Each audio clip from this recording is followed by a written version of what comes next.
Duty आप इनको आप पूछे अभी ये जनाब वारदात देखिए तो देखें कितनी देर में पहुंचते हैं और यहाँ पे सुबह से बैठे हुए हैं। यहाँ पे ये डीएसपी साहब अभी आपके सामने ये बात करके गए हैं। यहाँ पे मीडिया के भी हजरात मौजूद हैं। अभी ये बात करके पुलिस के एहलकार ये बात करके गए हैं कि जनाब आपको हम इसलिए रोक रहे हैं क्योंकि आपने रिपोर्ट का रुजू क्यों किया पुलिस के खिलाफ। हमने कल कोर्ट में अपने आईनी हक के लिए सेशन जज के सामने एप्लीकेशन दायर की जिसपे उन्होंने पुलिस को नोटिस भेजा और उसमें हमारी दरख्वास्त सिर्फ इतनी थी कि हम पुरअमन तरीके से एक रैली निकाल के जलसा गांव में जाना चाहते हैं। इसमें रुकावटें डाली जा रही हैं, हमारे वर्कर्स को हिरासा किया जा रहा है, बिलबोर्ड वालों को कहा जा रहा है बिलबोर्ड नहीं लगाना, पैनाफ्लेक्स वालों को कहा जा रहा है पीएम मुस्लिम लीग नून के बंदे के लिए पैनाफ्लेक्स नहीं लगानी।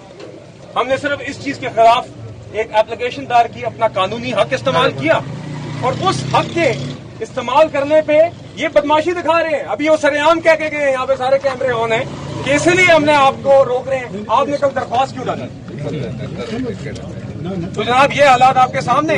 मगर अगर किसी का ये ख्याल है कि ये काम करके ये रोक सकेंगे आज के अवामी रेले को, अवाम भी यही है, ये भी कल यही है। आज का दिन निकल जाएगा, ये हुकूमत भी चली जाएगी। लोग इनसे भी पूछेंगे, लोग उनसे भी पूछेंगे। मगर इंशाल्लाह अभी हमें उम्मीद है ये रास्ते भी खुलेंगे, इनको खोलने पड़ेंगे। इसी अवाम में रहना पड़ता है, इसी अवाम में कल शक्ल भी दिखानी होगी।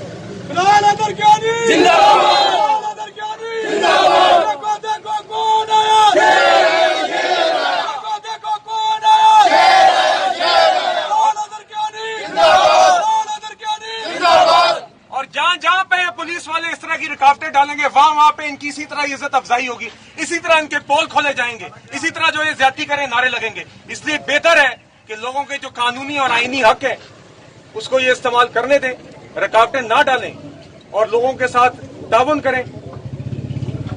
वरना जो गैर कानूनी काम ये कर रहे हैं, अगर ये समझते हैं कि किसी कागज के बगैर, किसी हाथ में चीज के बगैर ये गैर कानूनी काम भी करेंगे और लोग खामोशी से आके सलाम दुआ करके चले भी जाएंगे, तो ये इनकी गलतफहमी।